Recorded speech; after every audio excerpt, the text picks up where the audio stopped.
Ночью 14 апреля 1912 года в водах Северной Атлантики случилась одна из самых страшных и известных морских катастроф в истории человечества.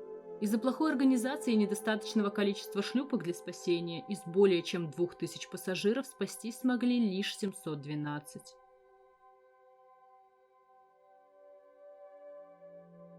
Один из тех, кто пережил это крушение, был единственный японец на борту корабля Масабуми Хосона. В 1910 году 40-летний Хосона, работавший в Министерстве транспорта, был отправлен в Россию для исследования государственной железнодорожной системы России. Возвращение в Японию привело его сначала в Лондон, где он пробыл недолгое время, а затем сел на «Титаник» 10 апреля 1912 года в качестве пассажира второго класса. Как правительственный чиновник у него были деньги на поездку первым классом, но поскольку ни белых в то время не приветствовали в первом классе, он путешествовал как пассажир второго класса.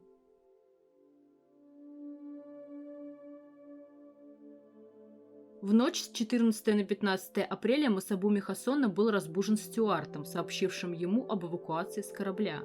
Из каюты второго класса японец уже не мог попасть к спасательным шлюпкам, поэтому стюард предложил ему пройти на палубу третьего класса. Места в шлюпках прежде всего предоставлялись женщинам и детям. И по воспоминаниям самого Хосона, он стоял на борту и, осознавая близкую гибель, пытался принять судьбу с японским хладнокровием. Но не получалось. Разум искал способы спасения. Вскоре предоставился единственный шанс. Один из матросов, спускающих шлюпки, крикнул: «Осталось 2 места!» И туда тотчас прыгнул какой-то человек. Все это произошло прямо на глазах Хосона, и он, последовав примеру, бросился в подвешенную за бортом шлюпку, чем и спас свою жизнь. Около 8 часов утра 15 апреля пассажиров спасательной шлюпки спасло судно «Карпатия». В карманах пальто японца после спасения остались лежать бланки с «Титаника» и канцелярские принадлежности, на которых он по пути на сушу написал воспоминания, описывающие все события. Кстати, это единственный известный документ, который существует на канцелярских принадлежностях «Титаника». Вместе с другими выжившими Масабуми Хосона прибыл в Нью-Йорк, где изначально на него никто не обращал внимания. Однако после серии интервью в газетах он стал известным как удачливый японский парень. С помощью своих друзей в США ему удалось вернуться обратно в Японию. Однако все радикально изменилось в один миг.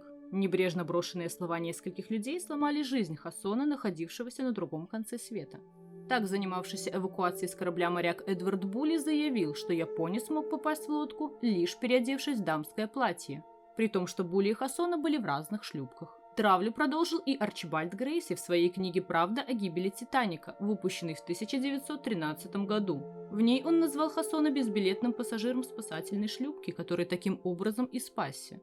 Книга расходилась огромными тиражами, и у многих сложилось соответствующее мнение о японце-зайце. Все эти заявления, конечно, были подхвачены прессой и вскоре дошли и до Японии. Когда Масабуми Хосона вернулся на родину, то неожиданно для себя стал изгоем и подвергся гонениям. Его проклинали в прессе, и в его сторону плевали люди. По общему мнению, Хосона должен был принять судьбу и с японским достоинством утонуть вместе с судном, а не спасаться на шлюпке, заняв чье-то место. Ведь в японской культуре смерть – это нечто достойное, поэтому видеть, как кто-то выжил в крупной катастрофе, и еще и являясь единственным представителем своей нации, для японцев было чуждо. Его фамилия стала запятнана позором. Особенно с учетом того, что на борту тонущего лайнера еще оставались женщины. Градус критики был такой, что беднягу даже выгнали с работы, но он вскоре был восстановлен в должности, поскольку правительство предпочло не следовать слухам и не терять хорошего работника. Все это не могло не повлиять на душевное состояние и здоровье.